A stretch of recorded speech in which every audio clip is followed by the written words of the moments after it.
Bueno, pues buenas noches. Sobre todo, muchísimas gracias por venir a todos los que habéis asistido hoy y habéis guardado este momentito, este ratito, para poder estar aquí y compartir y espero que disfrutar esta noche de diálogo con Steven Forti. Me hace especial ilusión esta ponencia, recibir a Steven hoy.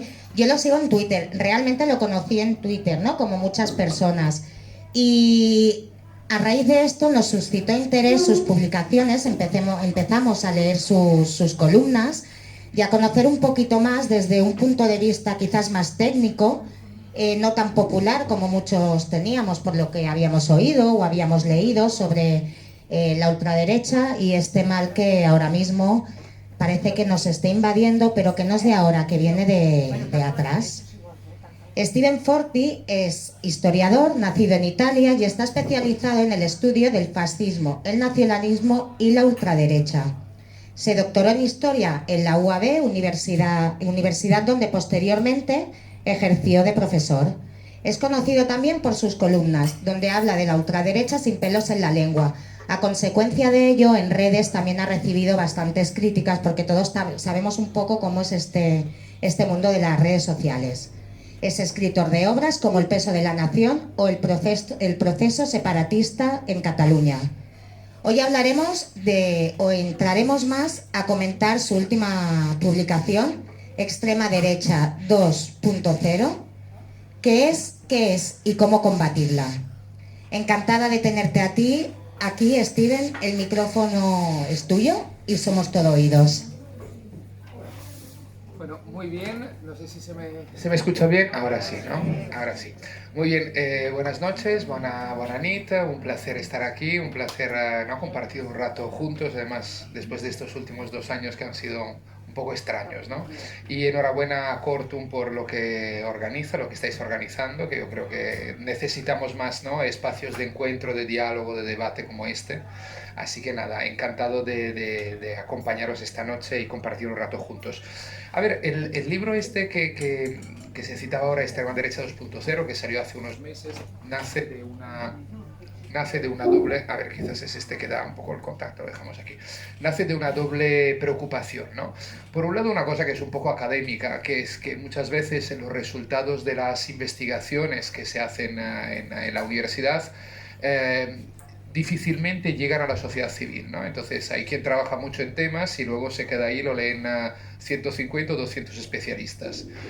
Y yo creo que esa es una lástima, sobre todo cuando se trabajan temas que tienen, digamos, mucho que ver también con el mundo en el cual vivimos. Y la segunda preocupación que creo que compartimos todos los que estamos aquí es que digamos, el auge de las extrema derechas me ha ido preocupando mucho y me sigue preocupando mucho, porque creo que hoy en día son la mayor amenaza a las democracias liberales pluralistas en las cuales vivimos, ¿no? Que adelanto ya, son democracias mejorables, esto no cabe duda. Otra cosa, pero es que la única alternativa que hoy en día tenemos sobre la mesa es la democracia iliberal que plantean las ultraderechas y que ha puesto en práctica muy claramente Víctor Orbán en Hungría, que me temo que este fin de semana va a ganar las cuartas elecciones consecutivas, ¿no? En el libro planteo algunas ideas, ¿no? Y así prefiero ahora, digamos, o me he planteado un poco sacar algunos temas a debate y luego así después de la cena podemos volver sobre ellos, ¿no? El primero es que hay dos grandes escollos para entender este fenómeno, el de la nueva ultraderecha, que es un doble escollo que tiene que ver con dos grandes cuestiones. La primera es cómo definimos, cómo llamamos a este fenómeno político. Y la segunda tiene que ver con las razones que explican el auge de estas formaciones políticas. El primero puede parecer el terminológico, un debate muy académico, pero realmente es que si no sabemos cómo llamar a un fenómeno político, difícilmente sabremos entenderlo y explicarlo, ¿no? Y entonces también luego entender qué medidas deberíamos adoptar para frenarlo y combatirlo. Se ha utilizado mucho el término de populismo o el término de posfascismo, inclusive el término de fascismo, ¿no? A secas. Y yo creo que estos dos, el de fascismo y el de populismo, son dos obstáculos.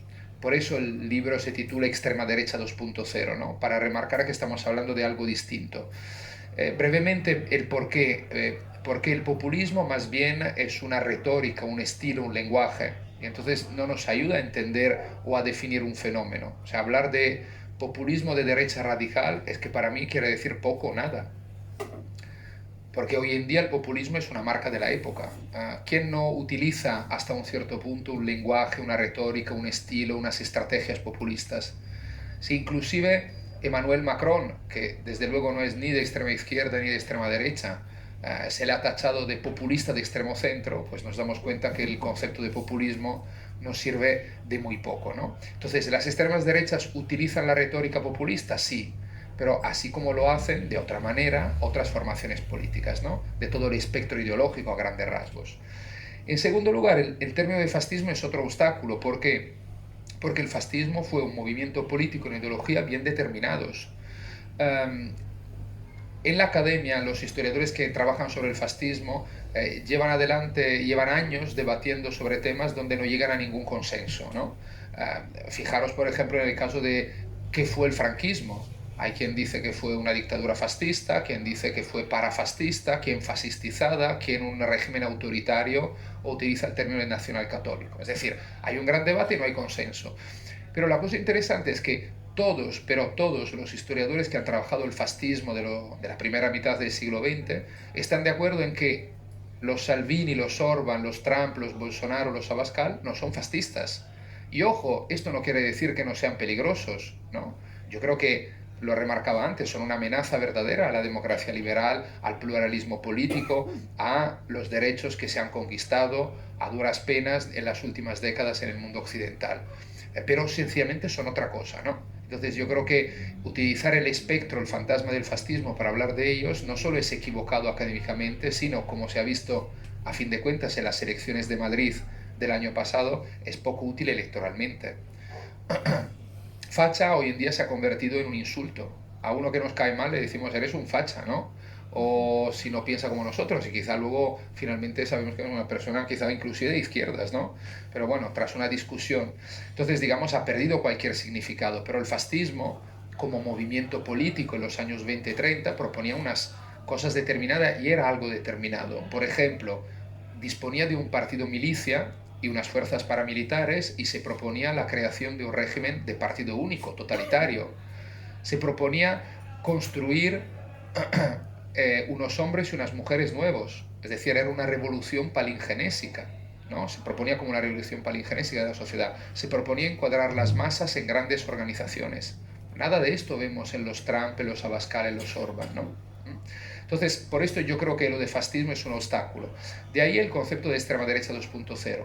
Pero antes hay otra gran cuestión, yo creo, de fondo, que además es muy importante para entender luego o plantearse qué se puede hacer para frenar el avance y el aumento del consenso electoral de estas formaciones políticas, que tiene que ver con las razones del auge de estas formaciones. Si os acordáis, cuando Trump ganó en Estados Unidos en 2016, se habló mucho de la clase trabajadora blanca del Midwest que había abandonado a los demócratas y votado por Trump. Cierto, no cabe duda de ello que hubo un sector importante que decidió votar por Trump.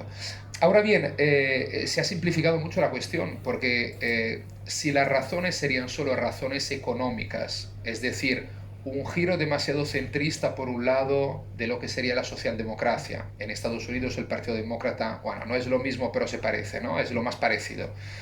Y por otro lado, las desigualdades, la precarización del trabajo y los otros procesos que son fruto de la globalización neoliberal, ¿no? Desde el punto de vista económico, de renta y de condiciones de vida, pues no nos explicamos por qué Vox no surgió en 2012 o en 2013 en España, cuando el paro estaba al 27%, ¿no? Es decir, tenemos que añadir otros elementos para explicar el auge de estas formaciones políticas, sin dejar de lado los temas económicos, que son muy importantes. Luego dependerá del contexto, en un contexto pesará más una cosa, en otro otra, ¿no? Entonces, hay dos politólogos, Norris e Ingelhardt, que han hablado del cultural backlash, traducido, la reacción cultural. Y viene a decir, atención, no se trata solo de las desigualdades económicas, que también, se trata también de la reacción a las consecuencias culturales de la globalización. El aumento de las migraciones, el tema evidentemente de una serie de derechos que son vistos como nuevos y muchas veces polarizan nuestras sociedades. El tema, por ejemplo, de los derechos LGTBI, del feminismo, etcétera, etcétera. Y yo creo que es muy importante verlos como razones no excluyentes, es decir, tenemos que tenerlos en cuenta todos, ¿no? Y luego ver qué pesa más. Y aparte de esto tenemos, yo creo, que añadir otras dos cosas. Por un lado, la crisis de las democracias liberales. Es cierto que venimos hablando desde hace tiempo de esto, pero desde luego en los últimos 10 años esta crisis se ha profundizado notablemente, creo. Y no se trata tan solo, que es una cosa yo creo muy preocupante, del aumento de la desconfianza entre la población hacia las instituciones. Hoy en día cuando se hace una encuesta o un estudio y se le pregunta a la ciudadanía, ¿confía usted en los partidos políticos, en el Parlamento, en el gobierno? Difícilmente los países occidentales contesta que confía más del 20% de la población. Es decir, nosotros tenemos en media un 70, 75, 80, a veces 85% de la gente que no confía en las principales instituciones políticas de un país.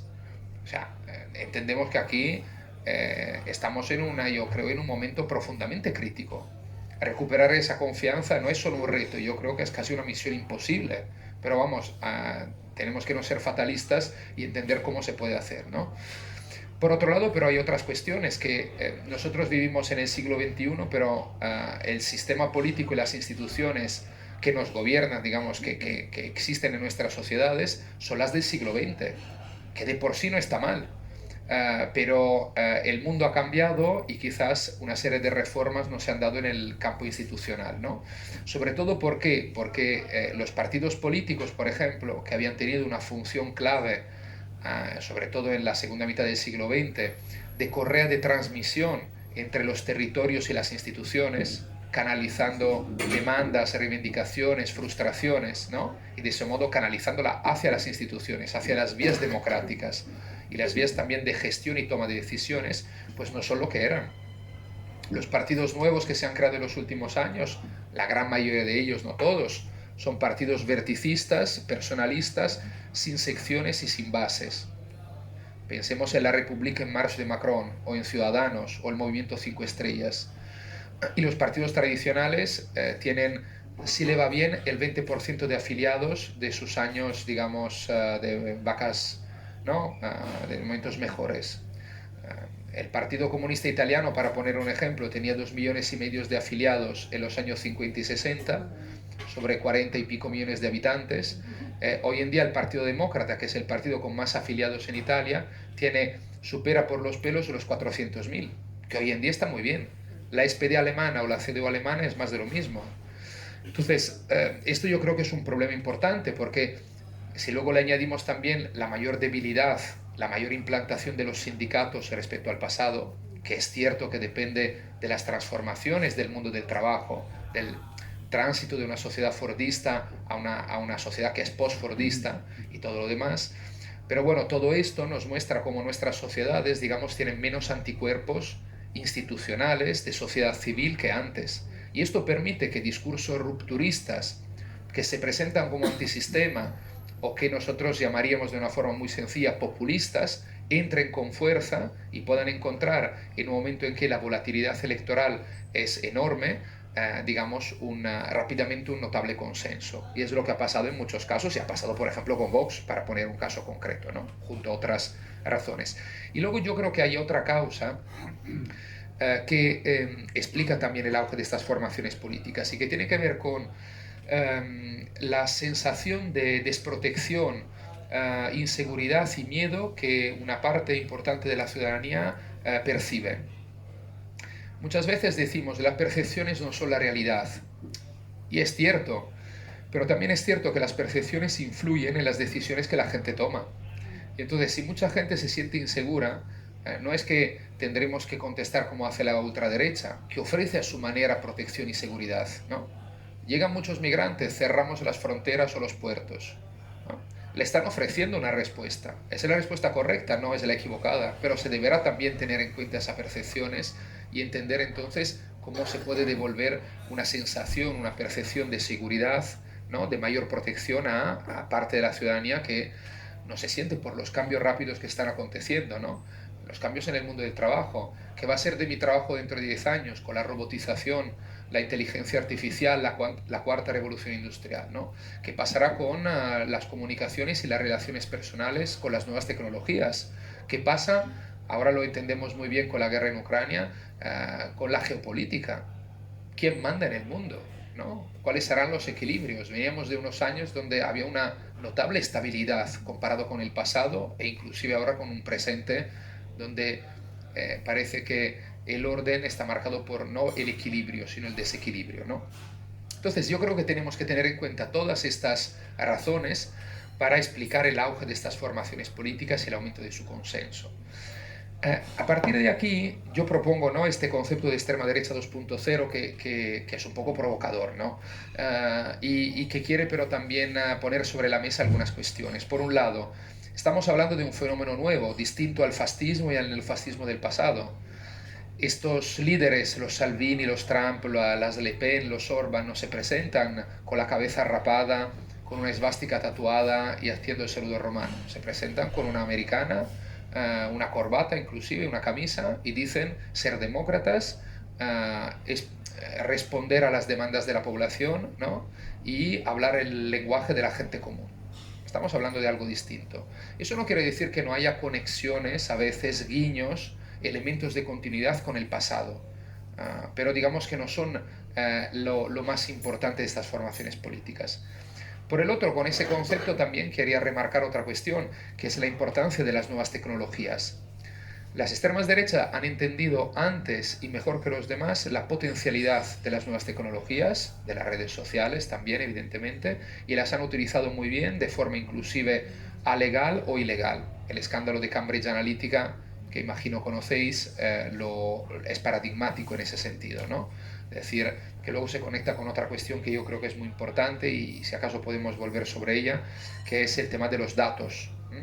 Es la gran batalla de la actualidad. ¿Quién tiene la propiedad de los datos? ¿De quién es? ¿Es privada o pública? Y si es privada, ¿qué se puede hacer con ello? Eso permite hacer estudios e inclusive enviar una propaganda personalizada, como vimos justamente con el escándalo de Cambridge Analytica, que es la punta del iceberg. Quiero decir, nosotros conocemos realmente muy poco y solo eso porque se destapó. Por otro lado, con ese concepto también quería remarcar otra cuestión, que estamos hablando de una gran familia a nivel global. Es decir, yo creo que es correcto hablar de una macrocategoría para incluir todas estas formaciones políticas. Y esto no quiere decir que sean todas iguales.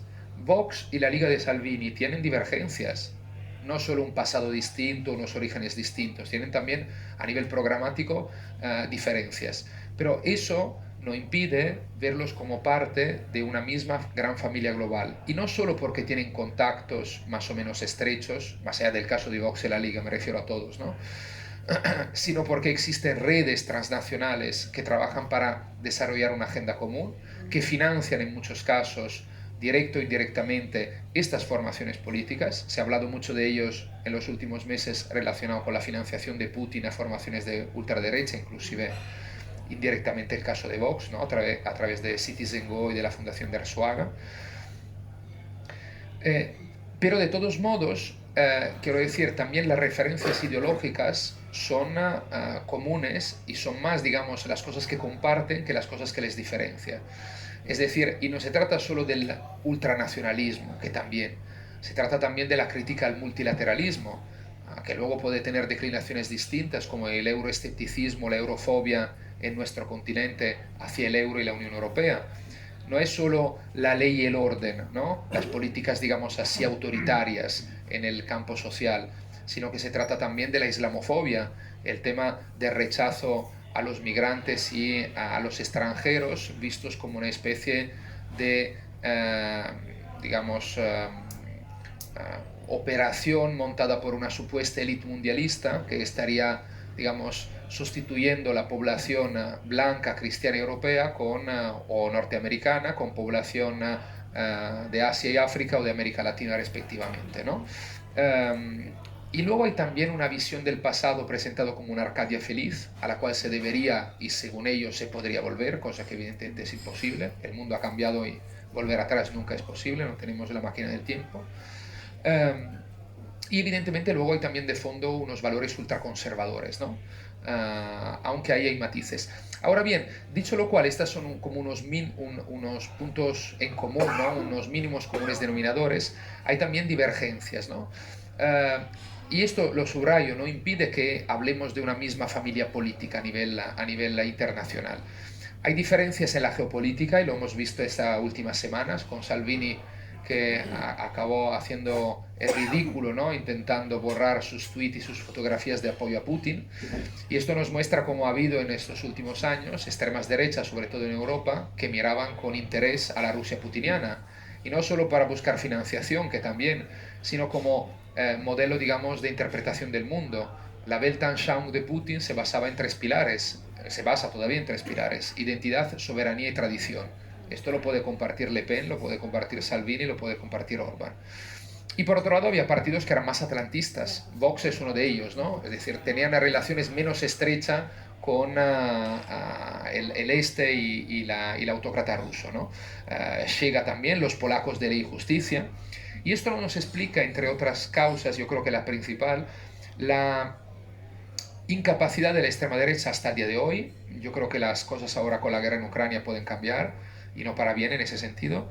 La incapacidad de unificarse en un único grupo parlamentario en el Parlamento en Bruselas, en el Europarlamento. Es decir, como sabéis, existe Identidad y Democracia, que es el grupo que reúne a Salvini, Le Pen, los alemanes, los austríacos, y luego tenemos a los conservadores y reformistas europeos, que de reformistas tienen poco, donde están Vox, los amigos flamencos de Puigdemont, y luego están los polacos de la justicia y Giorgia Meloni en Italia, ¿no? Entre otros, para mencionar los más importantes. Una de las grandes diferencias tenía que ver sobre todo con los contactos internacionales, pro o anti-Rusia, digamos. Yo creo que eso ahora podría cambiar. Luego, pero hay también divergencias en otras cuestiones, que es el programa económico. Hay formaciones que son ultraliberales como Vox, aunque ha intentado moderar en los últimos meses algo sus propuestas económicas. Y luego hay formaciones como Le Pen en Francia, que han defendido lo que se ha llamado el welfare chauvinism, ¿no? El chauvinismo del estado del bienestar. Es decir, defensa de políticas sociales, pero solo para nativos. Y ahí entonces juegan también con el tema: la culpa de que ha habido recortes en las políticas sociales es porque han llegado muchos extranjeros, ¿no? Y luego en el medio hay muchas posiciones. Salvini y Orbán, por ejemplo, hay una de cal y otra de arena, ¿no? Juegan con políticas ultraliberales por un lado. Salvini defendía el impuesto plano y al mismo tiempo defendía que los trabajadores se podían jubilar antes. Y hay matices, ¿no? En ese sentido. Y por último hay también algún matiz según qué países, sobre el tema de los valores. Hay formaciones como las, sobre todo del sur y del este de Europa, que son ultraconservadoras, muy radicales en esto, en contra del aborto, pro la que llaman familia tradicional, en contra del feminismo tachado de ideología de género, en contra de los derechos LGTBI de las minorías, mientras que, por ejemplo, en el norte de Europa, Escandinavia y Holanda sobre todo, hay un mínimo más de apertura, ¿no? Geert Wilders, que es el líder del Partido de la Libertad holandés, por ejemplo, es a favor del matrimonio homosexual. Es impensable ahora que Abascal defienda el matrimonio homosexual, ¿no? Entonces hay matices que dependen del peso de la religión, yo creo, sobre todo en la cultura política de cada país, ¿no? Donde la religión católica o ortodoxa ha pesado más, vemos cómo estas cuestiones son, digamos, hay una radicalidad mucho mayor de estas formaciones políticas. Ahora, para no alargarme mucho y cerrar, pero dejando algunas pinceladas más, quizás para el debate, yo creo que hay como mínimo dos características más que es importante poner de relieve, que tienen que ver también con la estrategia política y comunicativa de estas formaciones. Una es el tema del tacticismo. Estas formaciones pueden cambiar de idea rápidamente sobre cosas muy importantes. Y parece que esta incoherencia, ¿no? Que es una incoherencia, estas contradicciones, no le reporten, digamos, problemas a nivel de consenso. Fijaros en la posición que Salvini y Le Pen, para mencionar solo a dos, han tenido hacia la Unión Europea. Y que no hablamos de un tema baladí. La política que un partido tiene hacia la Unión Europea en un país europeo es fundamental. En el 16 brindaban a favor del Brexit y pedían lo mismo para Francia e Italia. En el 19 se presentaban a las elecciones europeas diciendo que querían reformar las instituciones comunitarias. Salvini hoy en día se define inclusive europeísta tras que ha entrado en el gobierno de Draghi, ¿no?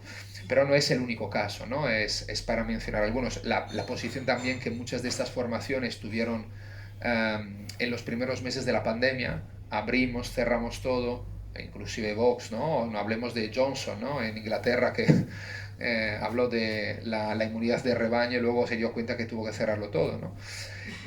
Y esto se conecta con las estrategias de comunicación, porque estas formaciones lo que se plantean, sobre todo, es uno de sus principales objetivos, es marcar la agenda mediática y ocupar el espacio político, mantener la iniciativa política y que sean ellos que marquen los temas del debate.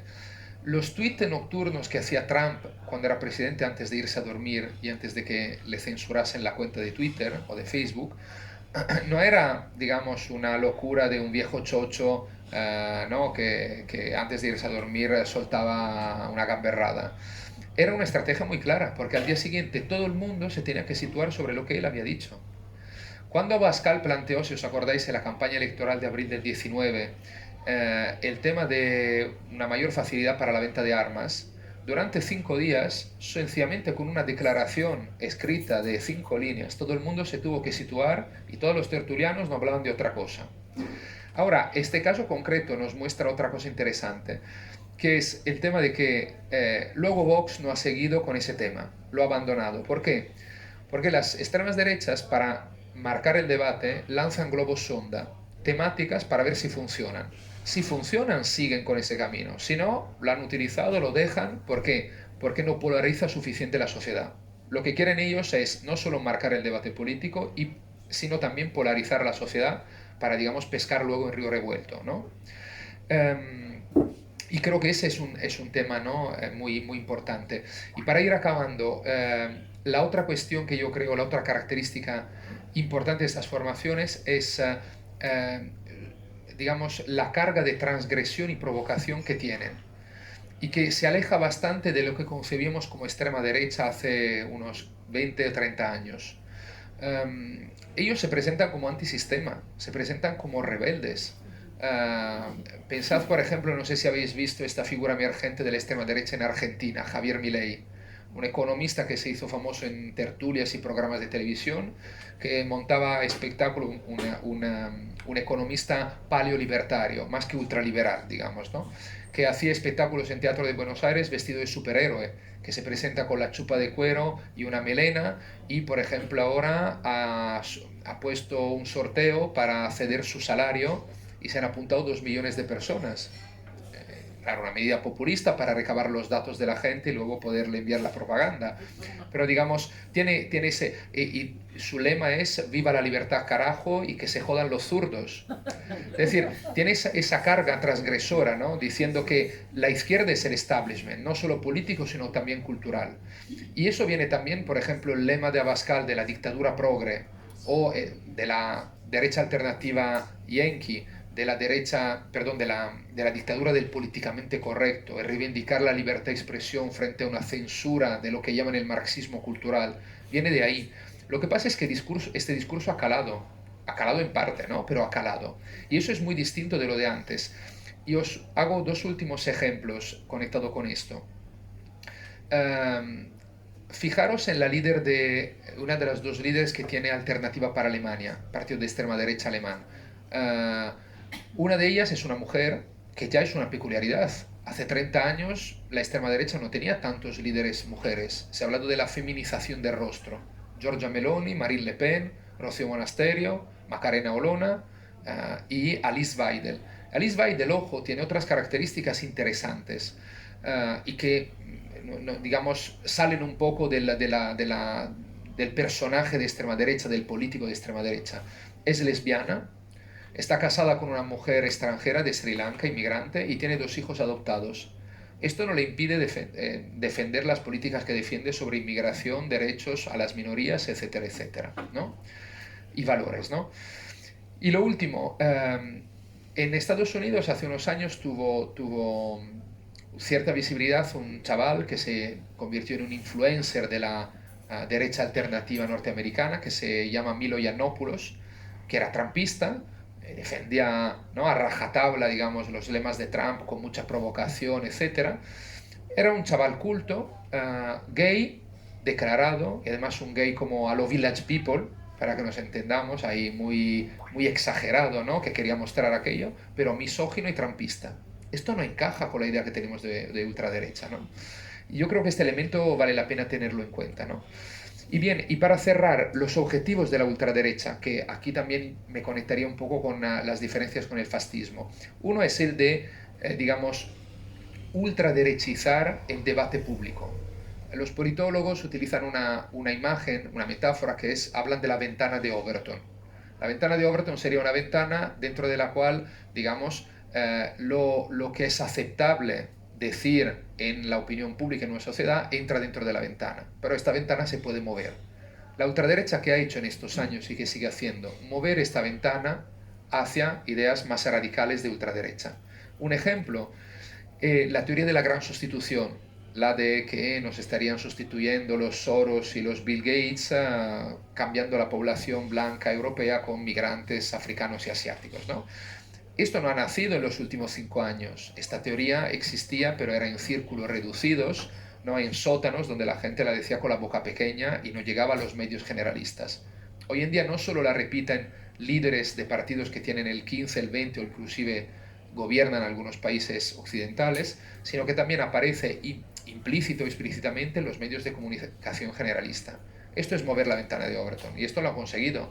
Y esto conlleva luego a también mover todo el espectro político hacia la ultraderecha y sobre todo convertir partidos que se definen todavía en la actualidad como democráticos de derecha conservadora, pensemos los Tories británicos, el PP, el mismo Partido Republicano estadounidense, en partidos ultraderechizados, parcial o totalmente en algunos casos, ¿no? Y el segundo objetivo, ¿cuál es? Es un objetivo que, por suerte, hasta la actualidad se ha conseguido en pocos sitios, pero que es instaurar un régimen de democracia iliberal, ¿no? Que es la Hungría de Orbán. Es decir, un régimen donde ya no es una democracia plena, los politólogos hablan de un régimen híbrido, que está a mitad de camino entre una democracia liberal pluralista y un régimen autoritario. Es decir, formalmente Hungría, la Hungría de hoy, sigue siendo una democracia, se celebran elecciones, las hay este 3 de abril, se presentan partidos de la oposición, existen periódicos, pero por un lado los medios a disposición de los partidos de oposición son limitados, por otro los medios de comunicación están controlados por el 90% por el gobierno, y por otro lado los derechos de la oposición y las leyes electorales las modifica a su antojo el gobierno, cambiando las circunscripciones para favorecer mayorías, en ese caso de Fidesz, ¿no? Y este es el modelo hacia el cual van y están mirando estas formaciones políticas, que de hecho tienen relaciones, sobre todo en Europa, muy estrechas con Orbán. No todo es negativo, quiero decir, las extremas derechas han venido para quedarse, pero es cierto que también, digamos, no tenemos que ser fatalistas y sí que se puede, ¿no? Hacer algo, ¿no? Y yo creo que ahí hay que desarrollar una respuesta estudiando estas formaciones políticas, entendiendo cómo funcionan, que tiene que ser poliédrica y multinivel. Es decir, se tiene que operar desde diferentes ámbitos y desde diferentes niveles, porque las razones del auge de estas formaciones políticas son distintas, lo que os comentaba antes. Entonces no hay una varita mágica, no es solo aplicando más políticas sociales que la extrema derecha desaparecen, lamentablemente, sino que hay que actuar en más campos y luego desde diferentes niveles, las instituciones, los medios de comunicación, las empresas tecnológicas, las redes sociales, se tiene que democratizar ese espacio digital y luego desde la sociedad civil, donde todos yo creo que podemos aportar nuestro granito de arena. Gracias.